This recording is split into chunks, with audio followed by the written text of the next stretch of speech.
Good morning, everyone, and welcome back to Sugar Mama's Fire Play podcast. I am financial planner Canna Campbell. Now, if you are listening to this podcast on Apple, please know that there is the option, if you want, to switch across to Spotify and you can actually watch this podcast. That's right, you can actually watch me talking directly to you. I trialed this out a couple of weeks ago with my 2023 Goals, Habits podcast, where I share with you what I'm doing differently, what my goals are, and what I'm really going to just slay in 2023. It was in video format, and I received so many beautiful, kind DMs on Instagram saying how much you love this format, you love being able to watch me, and to please keep it going. So I listened and I am delivering. So you've got more options, more choice. If you enjoy just listening to me, that's great. Keep listening to whatever you want on whichever podcast platform you prefer. But if you would actually like to watch me and you find it more engaging, please switch across to Spotify and listen to this podcast, or you can simply watch me on YouTube, where I'll also make this podcast available. All right, okay, so today I want to talk to you about my 21-day Gabby Bernstein manifesting challenge that I literally just finished over the weekend.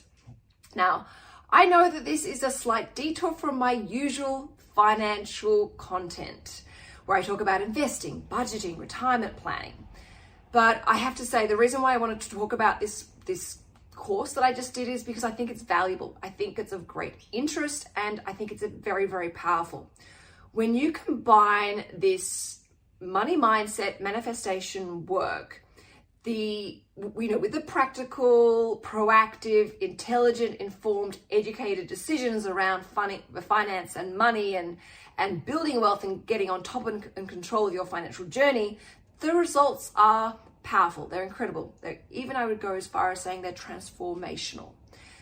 So yes, when you combine compounding interest, budgeting, self-discipline, smart, intelligent financial goals, taxes, laws, legal loopholes in the taxes, the stuff that you need to know and should know and understand and know when is the best time to apply in your life, such as investing, such as smart, intelligent borrowing to invest, gearing, such as beefing up your superannuation, such as paying off your home loan. When you combine these two elements, stuff happens, like the breakthroughs happen. And not only does stuff happen that's quite incredible, you add an element of fun and even magic into your financial journey. But it will only happen if you want it to happen. Now, for the record, there is no doubt that I would be where I am today, financially, relationship-wise, and spiritually, if it wasn't for combining the hardcore discipline, sacrifice, practical steps, intelligent steps around finance and wealth creation with the money mindset and the money affirmation, manifestation work. There is no doubt about it. I would also like to point out that whilst a lot of people find this stuff way kumbaya and just basic baloney, a lot of people actually do this type of work without even actually realizing it. If I talk to Tom about manifesting work, he rolls his eyes and just goes, oh, here we go. What are you going to manifest? But the reality is Tom actually does this work himself. And so do a lot of professionals. Think about sports players, legal professionals, barristers that are in court in front of judges and juries. Think about actors. They sit, a lot of them do this. They will sit there and actually visualize kicking that goal, standing on the podium, accepting the trophy and shaking the champagne over everyone. A barrister will practice and visualize in their head being in court, convincing a jury, talking to a judge, connecting to a judge, handling any, objection, making sure that they, handle themselves with dignity, with grace. They are informed. A Formula One car driver will imagine handling a curve or handling a problem with the engine, intelligently, with a calm, rational mindset. We are so a lot of people at the top of their game actually do this stuff anyway, whether they're open or closed to this type of manifestation, I guess, spiritual work, if you want to call it, but they don't call it spiritual work or look at it as spiritual work, they look at it as a practical work. And for the record, whilst Tom might roll his eyes at me when I talk about manifesting work, he also knows to respect it because he actually knows it works. Whenever I've done manifesting March, he'll laugh at me because he likes to do that. He loves to like get under my skin and give me a hard time just because he likes to watch me bite. And of course, I am like, he gets me every time. I snap at him and growl at him. He's like, I got you. He will actually even say, after he rolls his eyes, he's all right, go ahead and go manifest that, because he knows it actually works. Let me share this quickly with you. For 2023, I really want to manifest a holiday, an international holiday. And I said that to Tom. He's like, Hannah, why? We've just bought a house. We're trying to work out how to renovate it and a few other challenges along the way. There's not going to be any spare money for an international holiday, especially with the increased cost of airfares and accommodation and everything else. Like, that's just not going to happen. Take it off the list. I said, no, Tom, I'm going to manifest it. It's going to happen. And he turned around and goes, all right, okay, okay, do it. And I know deep down is whilst it's his own, I guess, protection mechanism, because he doesn't want to get disappointed or hurt or think I've let him down or failed, which he never really would, but he's a bit scared of that. But he was like, okay, fine. And he hasn't hassled or hustled me about it since. And stuff's starting to happen. So that's, for the record, you will know if this stuff works for 2023 if you see me on an international flight going somewhere with my family. So this podcast, I have broken down into 5 parts, okay? So if you want to skip, go back, go forward, you know where to find the parts. So the first part is why I decided to do this challenge. And I'm going to share with you some really personal, intimate stuff that actually makes me feel a bit scary and vulnerable. I'm going to share with you what I learned from doing this. I'm also going to share with you what I did not like from doing this challenge. And I think that's really important because I want to give you a really fair, transparent, rundown review of this challenge, this manifesting challenge. I'm also going to share with you the results, the cold hard results, the tangible results and the non-tangible results. And I'm also going to share with you whether I recommend this and how I would recommend you do this even slightly differently. Because I want to make sure if you do this, you get the best results, the maximum results from doing this. Because I know for some people who are sitting on the fence with this and they decide to do it, I want to make sure that you go in armed with all the right knowledge so that you can make the most. Now, first of all, I should start explaining what is the Gabby Bernstein 21-day manifesting challenge. Well, it's really simple. It's really quite actually basic. It is daily exercises which take between 5 to 15 minutes, ranging from visualization, meditation, affirmations, even like prayers. And they're very easy to do. You just literally sit back, relax, and Gabby Bernstein guides you. It's great.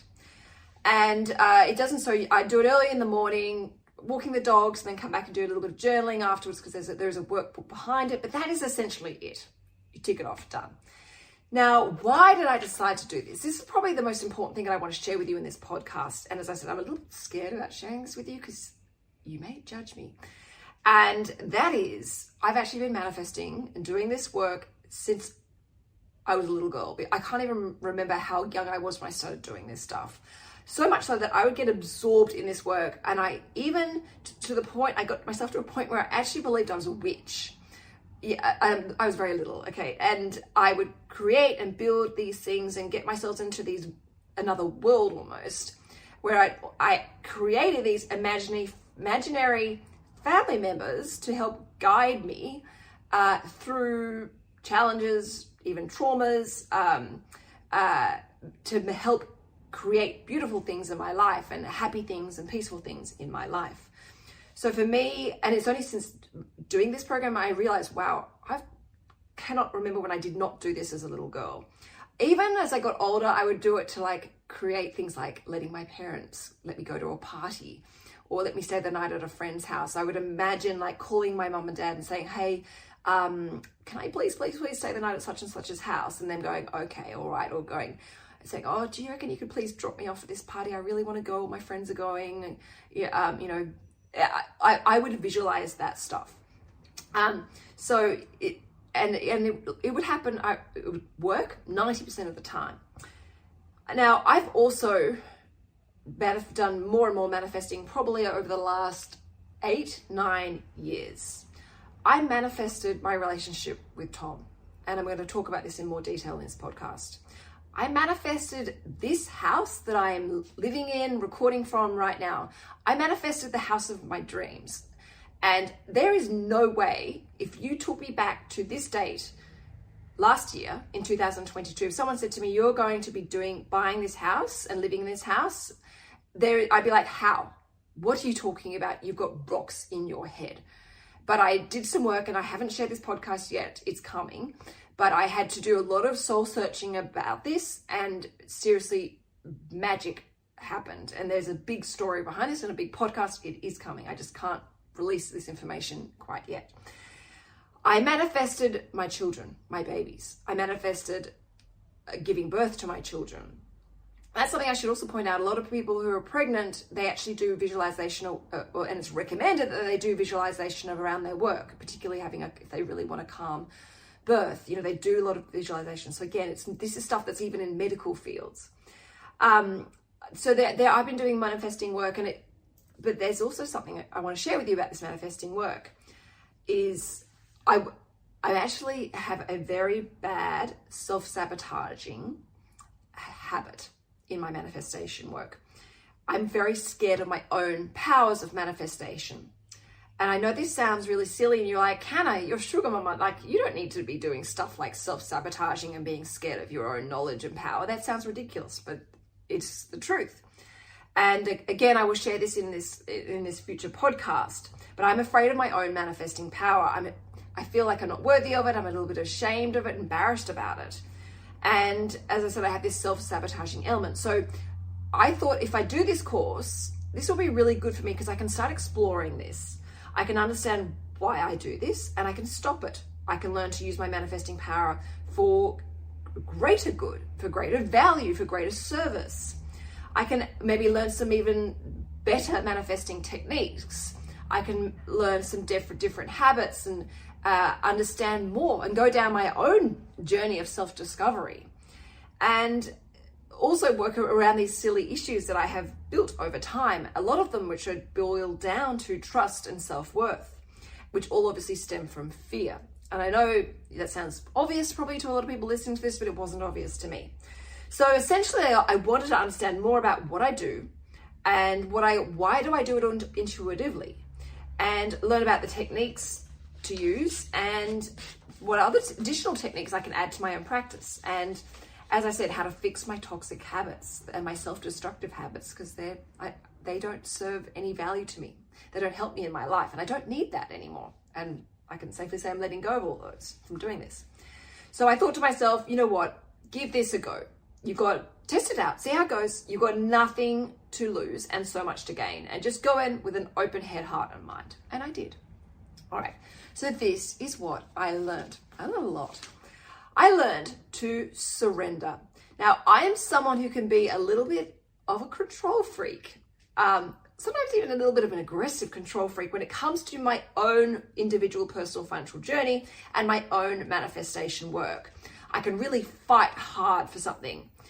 And this is not a good thing, because when you learn to surrender and you choose to surrender, you kind of hand over your path for a little bit to the universe, and the universe then chooses and delivers what is actually better for you, because the universe knows what's better for you. Now, I want to share with you a very personal example. Before I met Tom, I was kind of in this relationship, and I really, really liked this guy, but he was stuffing me around, playing games, one foot in the door, one foot out. It was pulling my hair out, and I did all this really, really hardcore, aggressive manifestation work. And I became really fragile. I became a bit of a mess. I was up and down whether I'd hear from him or not. And I got to a point where I was like, just let it go. And it was like the universe was like, let it go. Just stop. Just stop what you're doing. This is sending you crazy. Just let go. And I surrendered to the universe. And just went, okay, fine, like stuff it. I just give up. Like it wasn't giving. I was just like, all right, just let it go. And within a couple of weeks, I met Tom, and Tom was everything but more that I had on my list of what I was trying to manifest. Within even just connecting, we met online through Happen. Even our DMs were immediate laughter. They were immediate connection. When we spoke on the phone, we spoke for like 45 minutes, an hour, and we laughed the whole time. And we met for breakfast a week later, and again, we laughed non-stop. I immediately felt at ease with him. I felt incredibly comfortable. And I remember walking away going from our first date where we met in person, thinking, I really like this guy. He was really nice. We laughed so much, and he was great. He's a nice guy. And I was like, wow. And I thought to myself, the worst case from this, I think I'm going to be friends with this guy.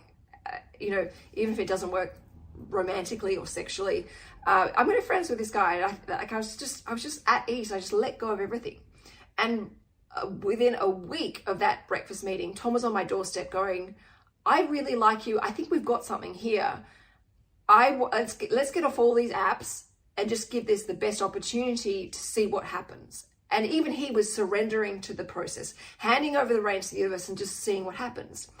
And here we are. We'll celebrate our 7-year anniversary on the 2nd of April this year. And we both have achieved and gone through as well so much stuff, a lot of great stuff, a lot of really heavy, hard stuff as well. And he both of us surrendered, and we just let go, and we have children, we have homes, we have dogs, we've built a beautiful life together, and we both surrendered. And Tom had gone through a very similar journey to me, with trusting people and moving on and letting go and building his own faith again. I also learned, talking of faith, how to find some faith again, something that I was really lacking, I was really needing in my life. And I learned to trust that there is a plan. And sometimes we can't always control that plan. Sometimes there are stages in our journeys where we need to let go, surrender, but know that have faith, hold that faith, that there is a plan and that it is always working. Just because nothing is happening in your life doesn't mean there's nothing going on. Sometimes the quietest moments in my life where I have nothing is actually when something big is boiling in the background, like a melting pot. It's bubbling away, and then all of a sudden, whoosh, that meal is ready for you to be eaten. And this is something that I learned to find that faith again, and find that faith that you are always being guided. You just need to look for the signs, open yourself up to the signs. And this is Tom. He's big on signs. And when I share this podcast about our home, I'm going to share with you a profound sign that in the moment I recorded, because I recorded this incredible sign. I was like, all right, I'm going to tell everyone this story about what we have just gone through with the house of our dreams, and a couple of things that were going on in the background, and show them this sign, because it is like electrifying. It's quite incredible. Another thing I learned from doing this challenge is I learned to be more present. I learned to allow more joy into my life. I learned to slow down. I am someone who's always running around like a headless chicken. I'm late for everything.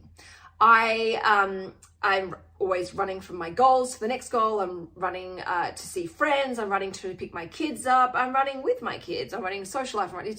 I'm just a hot mess sometimes. So I've learned to slow down, to space things out, which is funny because my mantra, if you listen to my podcast about 2023 goals, resolutions, and habits, I talk about my two keyword mantra, which is my anchor, and that is space and simplicity. And this has helped me find that. I've learned to be part of the flow. I have learned that we are part of the flow. We are not disconnected from the flow. I always say like I'm in the flow and I'm in the zone. No, I'm not. I'm part of it. And I have done a YouTube vlog which explains this in more detail. So you can actually, if you're enjoying listening to this podcast, make sure you go and click on the link in the podcast notes, because that will take you to my YouTube video where you can actually watch me go through this transformation and watch things that freakishly things that happen along the way.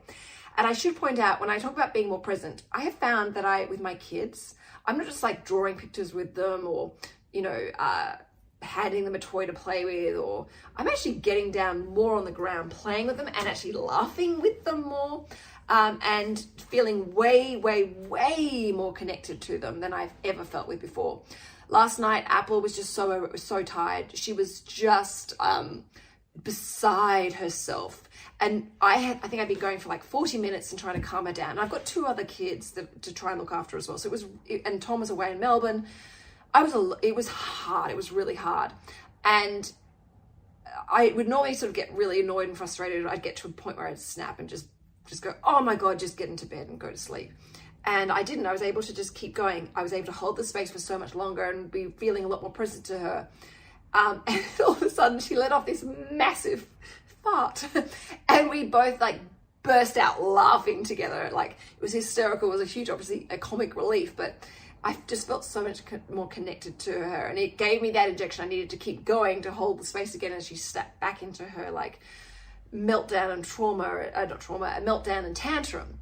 And I found like I'm laughing with my kids and playing with them more. I'm laughing with Tom. When I have one-on-one time with Tom, I feel like I'm listening more. So that's been a really beautiful benefit that's come from doing this. I've also learned this really important word, and this could be my mantra in addition to space and simplicity, and that is or better.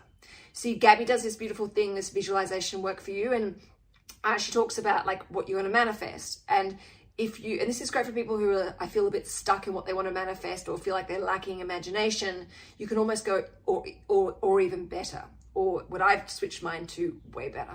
So this was great with dealing with my self-imposed limitations, where I'd go, okay, well, I just want to manifest earning this much money per year. And I've spoken about this on the podcast where I felt like I was only worthy of earning a certain amount of income per year. And when I worked through that, I broke through that boundary. So she says, or better, which I think that word is just breaks through the glass ceiling and reminds us that we live in a limitless, abundant, and a prosperous world. There are no caps.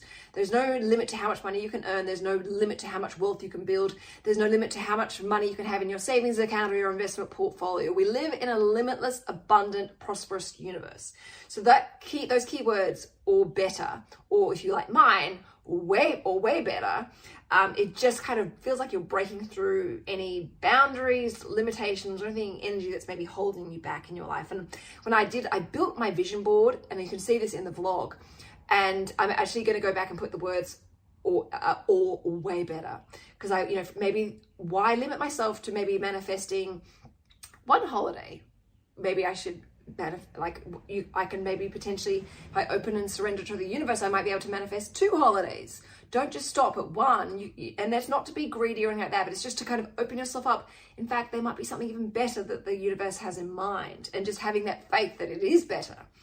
So that was really very, very important for me to go through personally. It also heightened my sense of direction, purpose, and passion. I have never felt more electric with my levels of motivation, direction, clarity, and purpose. I feel like this, to me, is the start of something really big in my life. This has opened up a new path, a new journey, a new adventure. And this is a lot of signs that have happened and things that happened during this process, this 21-day period, have really come to fruition. Yeah, I have seen results. I've seen lots of results, and I'm going to share a lot of them with you in this podcast.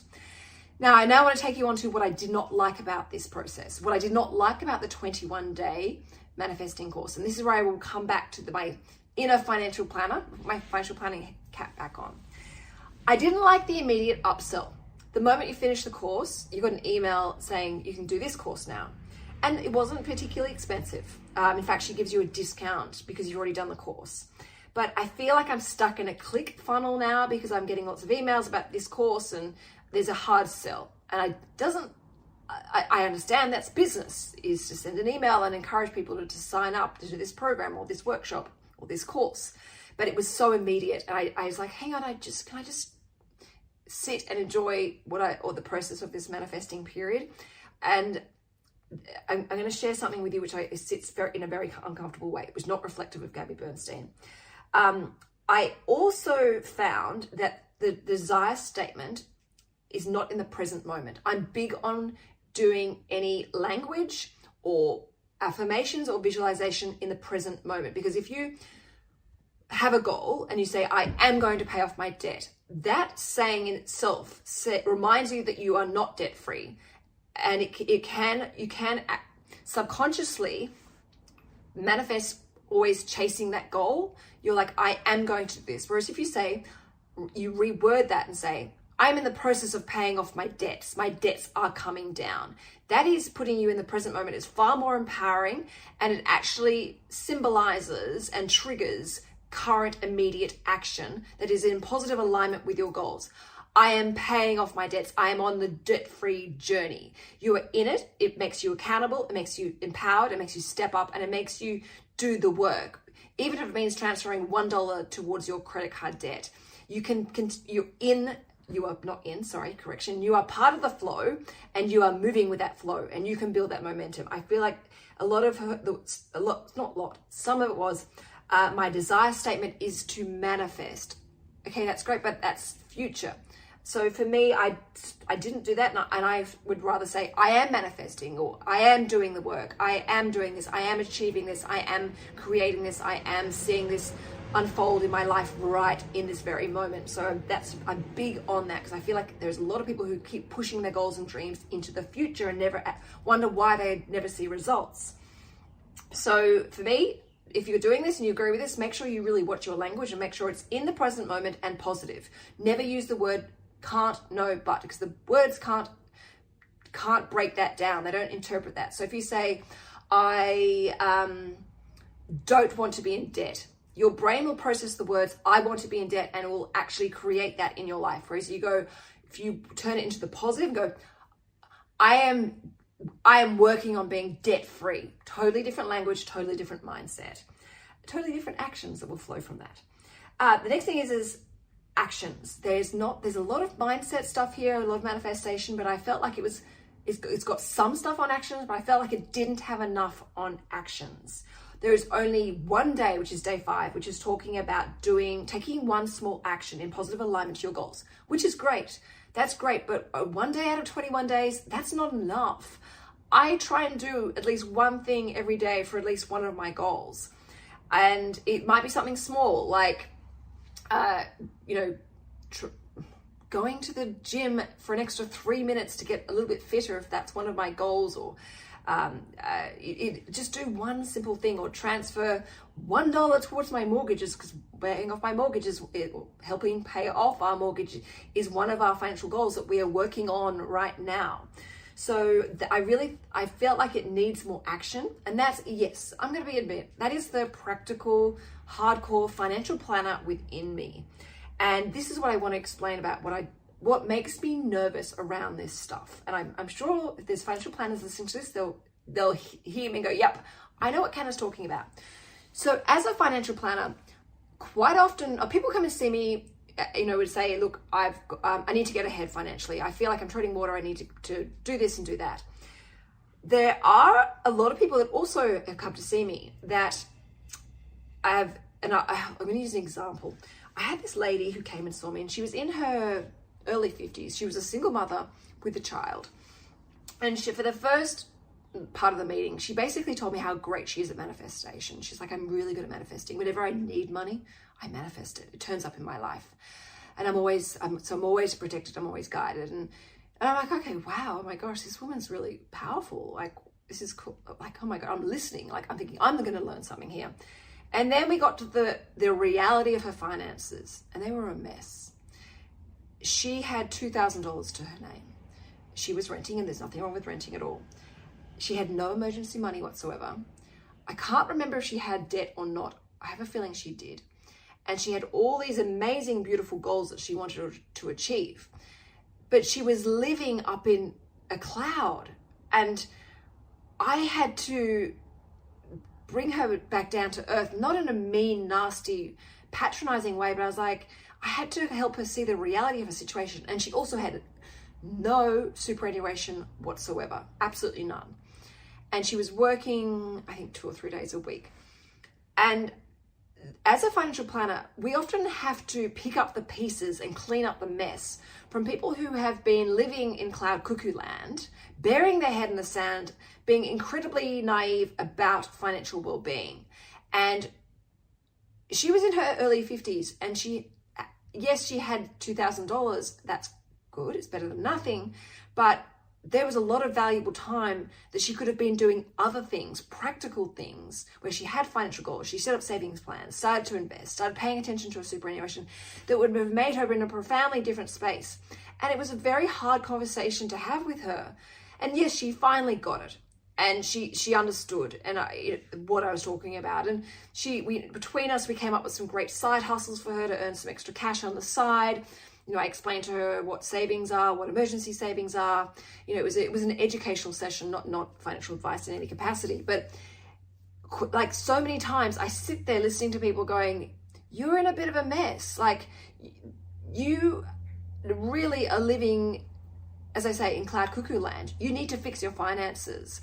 And that's why I worry about not this course at all, but I do worry about some of this work. They kind of create this false sense of abundance without the necessary steps, actions, goals, sacrifices, discipline, hard work, on top of amazing, powerful manifestation, goal work, dream work, visualization, abundance, prosperity. That's the financial. And if you're a financial planner listening to this and you go, "Yep, I know exactly what Hannah's talking about. I've had many appointments with people like this," please shoot me through DM, because I feel a bit scared sharing that with you as well.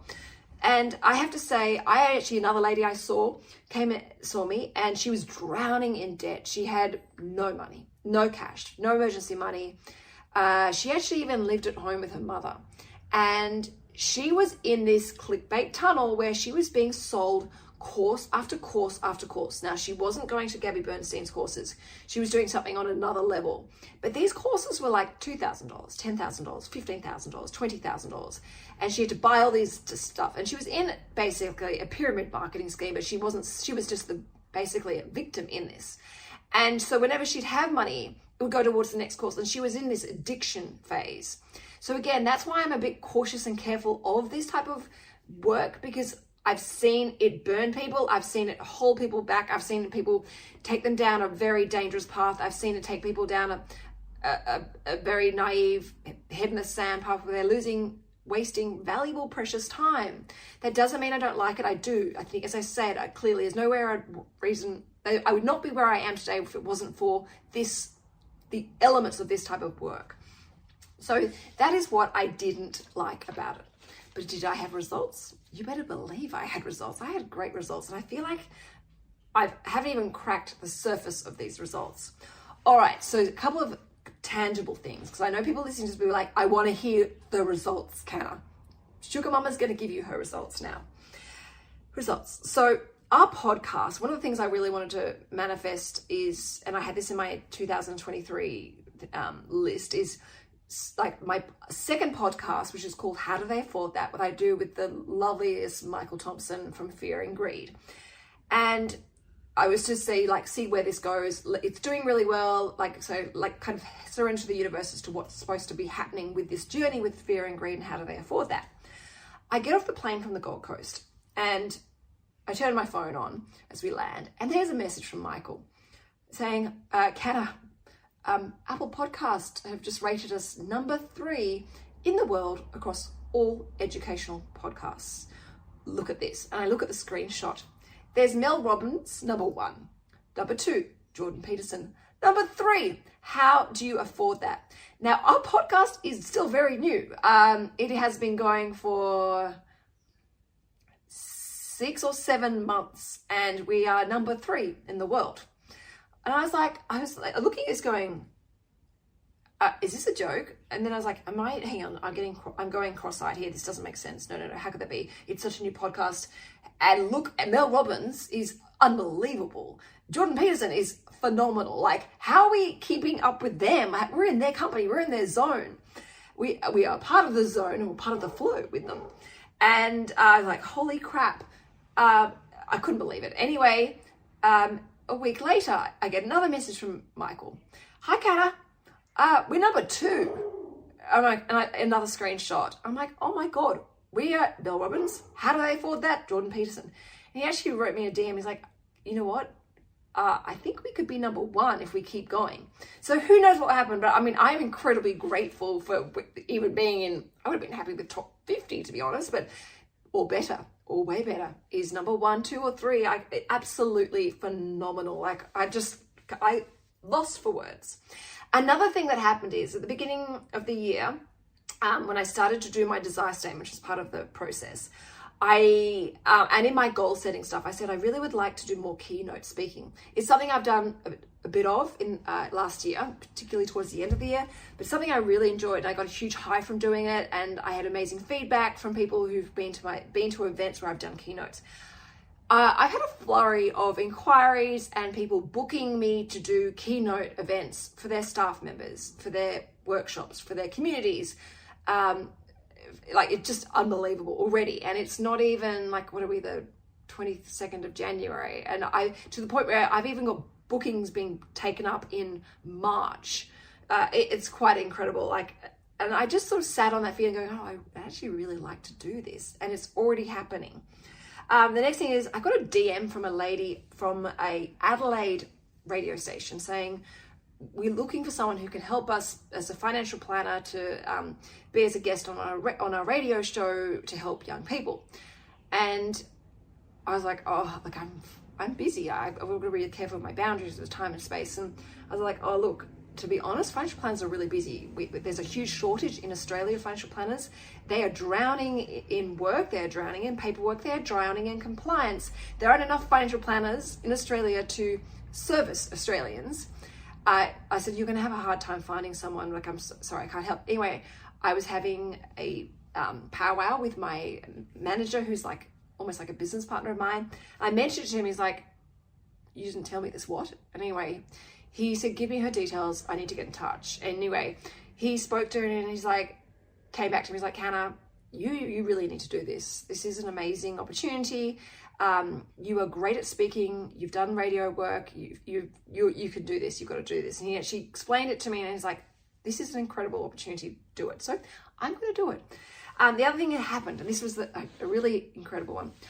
I had been sitting on for a long, long time, wanting to get back and doing my one-on-one sessions. I used to previously do these educational sessions with people around finance. I'd explain to people what a budget is. I explained to people how to set a financial goal. It was all educational. There was never ever any personal advice. But a lot of the appointments were actually mindset coaching. I'd say probably 85% of these appointments were mindset. People would come to me and go, like, I had a traumatic upbringing around money. My parents fought about money, or one of my parents was a gambler. I did a lot of almost financial counseling in these appointments. And I really loved doing them, but they became quite energetically draining. And I basically stopped them.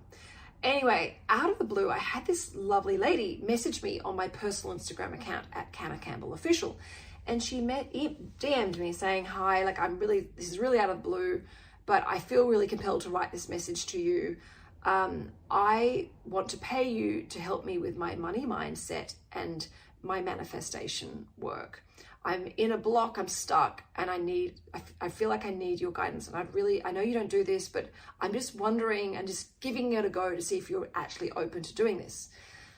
Now, I had been sitting on this idea of doing some money mindset, money manifestation coaching.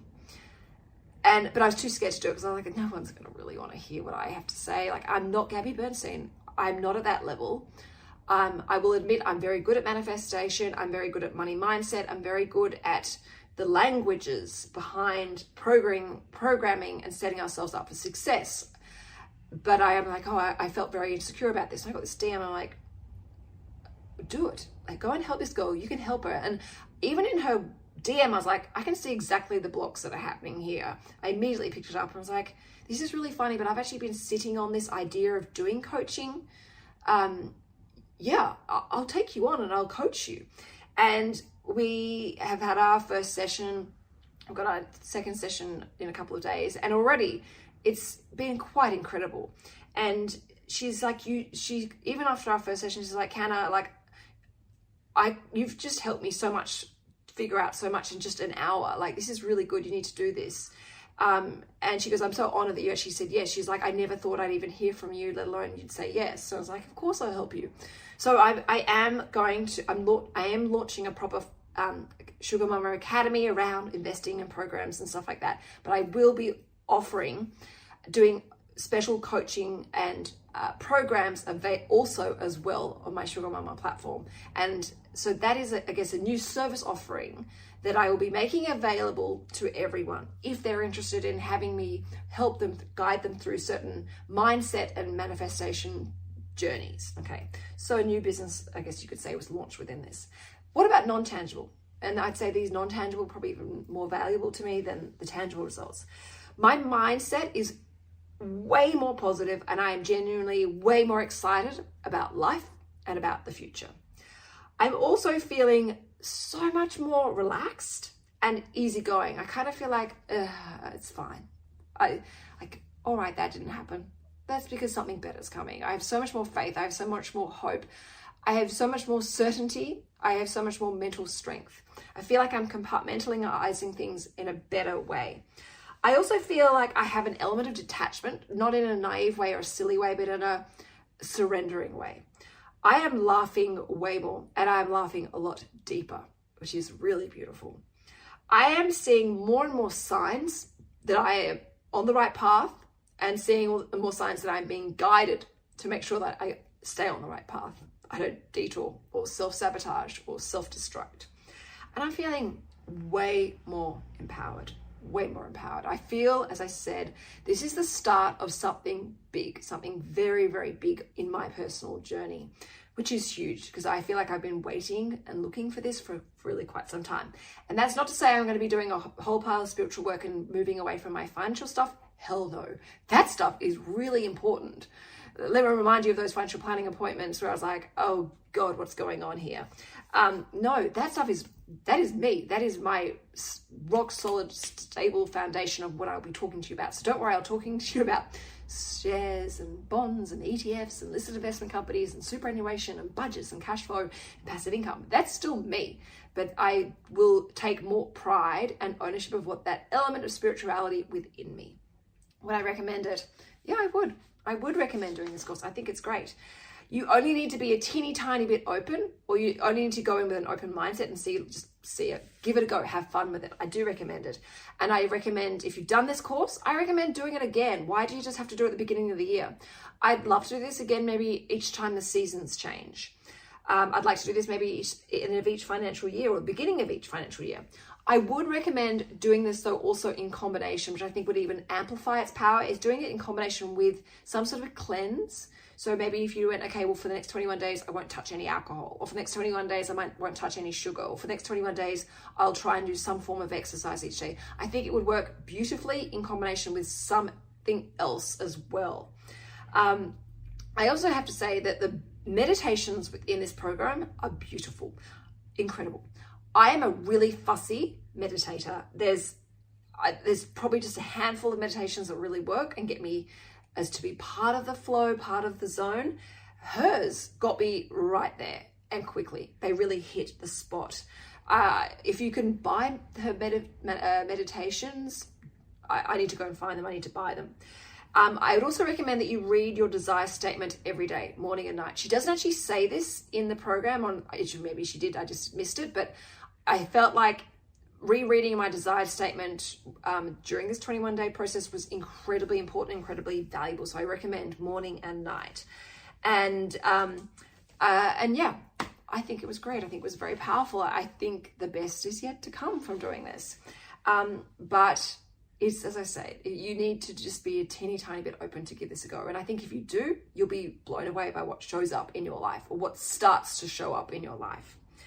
All right, enough of this from me. I think you've heard enough. I've talked to you until I'm blue in the face and you're probably sick of hearing me talk about this because I can get a little bit overexcited and passionate, but that's just who I am, so I shouldn't apologize. Now, next week's podcast, I'm returning back to my normal stuff. I'm going to be sharing an incredible podcast with Alex, who is a single mother, managed to buy her first home with a deposit of pretty much $5,000. It's an incredible story about a woman who's like a dog with a bone. She desperately wanted a home. She wanted to set down some roots. She wanted to own her own home. And she found some very creative, clever ways of actually making it happen. So that is next week on Sugar Mama's Fire Play. All right, everyone, have a fantastic week ahead. Please make sure you are subscribed to this podcast channel. You are, of course, following me on Instagram at Sugar Mama TV, because I give you all the immediate access sticker link tabs to make it really nice and easy to get my content the moment it goes live. And of course, if you want to delve into the more deeper personal side of my life, where you can see the kids, you can see what I'm doing in my life, and talk about in a safe realm more of this work, please make sure you're following me at Canna Campbell Official. I will link in the podcast notes absolutely everything you need, as well as that vlog where you can watch me do this challenge over 21 days. Have a fantastic week. I'll see you next Monday. Ciao for now.